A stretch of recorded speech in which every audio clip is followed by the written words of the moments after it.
coming up. Moment during the day where you just close your door and you have some personal time, right? Whatever it is. Actually, that sounded wrong.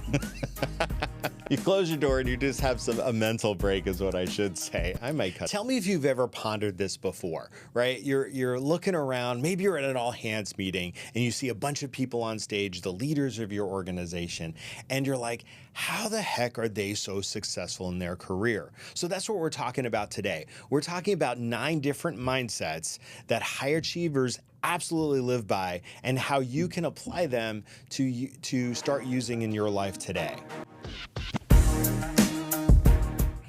My name's Rob. I have been in human resources for a long time, over 27 years, at some great organizations that I've been honored to work at. And I'm on a mission to take what I've learned at those places and share them with you in hopes that you can land your dream job, get your promotion, or just survive corporate America. So today we're talking mindsets. And I'm not going to lie, I wasn't going to do this topic because I've gone through a bunch of classes, that they make you go through in corporate America, and a lot of them has been on mindsets and then that type of stuff. And maybe it was the delivery, maybe it was the topic, maybe it was just my attitude, but I found them mind-numbingly boring and I couldn't apply them in my daily life. So maybe I'm a little older and wiser now and I'm looking at it a little bit differently, but I wanted to talk about it today because I do believe that having the right mindset is the key to success. If you are constantly thinking you can't do something, that's going to be a self-fulfilling prophecy. But if you shift your mindset to a growth mindset instead of a backward-looking mindset, then the growth mindset will tell you, yes, I can achieve that. And you're going to be in the right frame of mind to actually put a plan together to get ahead. So what's the first one? The first one is always be learning and growing. Be a lifelong learner. Now, this is a great interview. If you ever find yourself on an interview and people are asking you about, hey, Rob, what do you do to stay current, right? If you're teeing your answer up or framing it up that you are a lifelong learner, that is a great answer. But if you've already got your job and you're trying to put together a learning and development plan or whatever it is, successful people don't just consume the knowledge, right? They actually apply it. So think about it that way. Here's what I've consumed, and here's how I've implemented it in how I work or how I live or whatever the case may be. I want to give you an example. And I talked about this with my friend Anthony, and I'll link the video here in my conversation with him. But like I said a minute ago, I've been in a ton of those corporate, here, go to this learning thing, blah, blah, blah, blah, and you sit in a room for a week and I know I'm being a little sarcastic, but most of them I was like, it was okay. This one I actually learned from and I could apply it in my daily life. And that was a program or what do you want to call it? A methodology might be a better way to put it, called The Speed of Trust. It is written by Stephen Covey. But what I loved about it was that trust underpins everything you do in your relationships and even your trust in yourself. So I loved that I could open up that book, take a section of it, and actually apply it, right? I could cherry pick what I wanted, and it actually showed me tangible results in how I operated, how I built relationships with people inside or outside of an organization. So that is just one small example. And again, I'll link The Speed of Trust here. Now, the next one is actually a component from The Speed of Trust, and that is fixing problems and not complaining about it, right? Everybody probably can think of somebody they work with or somebody in their organization that they're just a constant complainer. Here's a problem, now I'm going to complain about it. Why not put that energy into actually coming up with a solution? My old boss at Nordstrom used to say, don't bring me a headache without some aspirin. She said it in a Southern accent, which made it a little more charming, but her point was well taken, right? If you want to be seen as somebody who comes up with solutions, that's going to build trust with other people, but it's also going to show that, hey, you think outside the box. You don't get mired down in, here's a problem, and now all I can do is think of the negative stuff. You're shifting your mindset to be in more of a growth mindset or a positive mindset. At the end of the day, ask yourself, what can I do now? And the answer can't be, I'm going to go down to my friend Cheryl's office and complain about it. All right, maybe you do that. But then once you've complained about it and got it off your chest, shift to something positive and shift to a way forward. So the next mindset let's try that again. So the next mindset that high achievers put themselves in or apply in their daily lives are they take smart risks. They learn from failure. And when I say smart risks, right, you're like, of course, Rob, we're going to be smart about it. But a lot of people, throw caution to the wind, make a snap decision without knowing all the facts and end up falling on their face. Now, you may still fall on your face, but it may be a softer fall if you did some pre-planning, some research to make, again, an informed decision.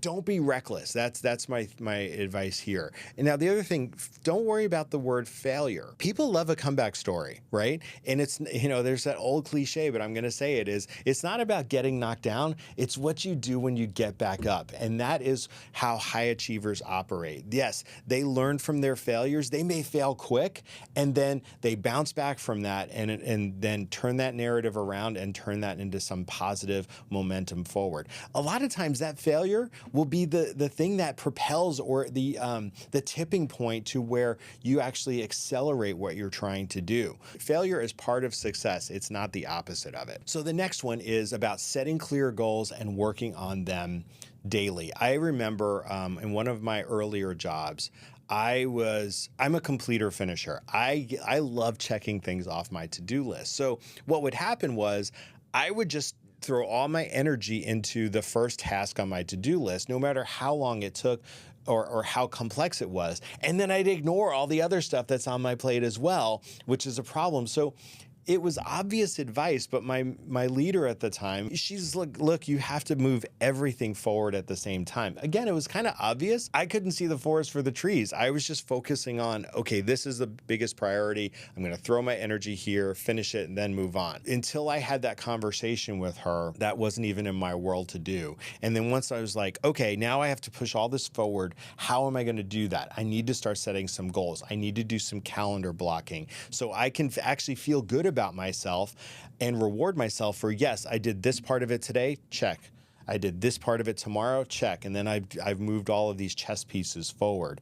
And that felt good to me. I was considered a high performer because I was able to impact a lot of the deliverables I had at the same time. The next one is about taking some time off. Taking time to focus on you, and especially when things get rough, right? And it could be a moment during the day where you just close your door and you have some personal time, right? Whatever it is. Actually, that sounded wrong. You close your door and you just have a mental break is what I should say. I might cut that out. I don't know. If things get tough, you have to take care of yourself so that you will have the clarity of mind when you are trying to affect change or trying to get out of a tough situation. So take some time for some reflection, some meditation, whatever works for you. Sometimes that the resiliency and the grit and the consistency matter more than your talent. I've heard in countless performance discussions or talent discussions, hey, this person was really resilient and they moved the team forward during this tough time. That's having an impact on others, especially if you're a leader and you are known to be a resilient person. That's a great headline to have. And it keeps you in that, again, that growth mindset, which will positively impact others as you're trying to move things forward during a tough situation. Now, I love this one. The next one is a mindset of learning from others, getting those mentors, right? And I remember being part of, we're going to get, everybody has to have a mentor. And it's like they put all these names in a hat and then just started picking them at random and matching people, which never worked well. It was like horrible dating. Find a mentor, find somebody who gets you that you can learn from. I've had lifelong mentors. One of mine I interviewed a few weeks ago, I'll link it here. And to this day, I've learned something from her, even though we haven't worked together in probably 20 years. Find a mentor who gets you and that you can learn from. And, their success leaves some clues, right? If they've navigated life or corporate America, figure out what they've done, ask them, and then replicate it. If you don't know somebody at work, set up a meet and greet with them. It's super hard. It's like, hey, you don't know me, but I really want to get to know you. I really want to get to know your business, your role in the business, right? People love to talk about themselves. So if you put yourself in front of a bunch of people through one-on-ones and really seek to get to know them, seek to understand them, you'll find somebody that you connect with and you can say, hey, I really enjoyed our conversation. You impacted me. Can we have more of a structured, formal mentoring relationship? relationship. So don't be afraid to ask that. You may get a no, but a lot of times when people are asked that, they may say, you know what, I don't have the bandwidth, but here's somebody I want you to go talk to. I feel like based on our conversation, they may be a good fit for you. Now, I will say, I was honored to be asked a couple of times to be somebody's mentor.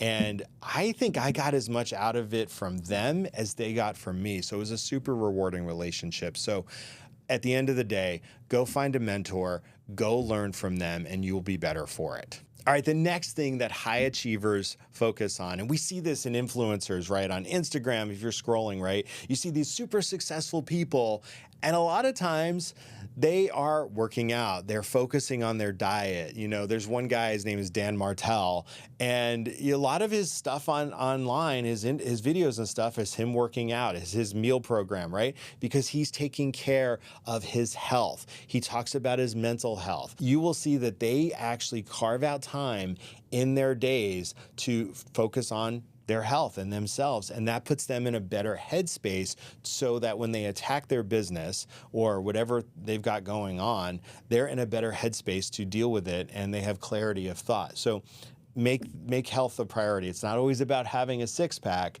It's actually about what mindset that puts you in to tackle, you know, your business, your job, or whatever it is. Now, we talked about, I referenced the speed of trust before, and this is a clear high trust behavior or a high trust mindset, and that is being reliable and keeping your word. If you're trying to build trust with somebody, you know, signaling that what you're going to do and then following up and actually doing it sends a huge message. And that is another good headline for you and for a high achiever, is that you have integrity. It builds rapport. It builds opportunity. People will start going to you because, hey, Rob's a great guy. He does what he says he's going to do. He doesn't just give you lip service. Showing up on time is the easiest thing to do. You're getting into a routine. People know that, hey, you know what? I'm going to walk in at 8 and Rob's going to be sitting there. So keep your word. It's such low-hanging fruit, and it puts you in a good mindset too, because you just get into this routine that this is what I'm doing, and it's repeatable, and you're getting in a good mindset to start your day, your week, month, or whatever it is. So even though when we're looking around at people who make, you know, success look effortless, things just come so easily to them, it's not just luck. It is actually the mindset that they deliberately and actively employ every day. And like we just talked about, multiple mindsets all conspire to actually make them successful, both as a human and as a professional. So which of these 9 mindsets that I just kind of ran through, which speaks to you? Let me know in the comments. And maybe there's another mindset that I haven't covered that you think, hey, this one's really worked for me. It's impacted my life, my career, and put me in a positive and a growth mindset. Let me know in the comments. I would love to hear. So until next time, my name's Rob.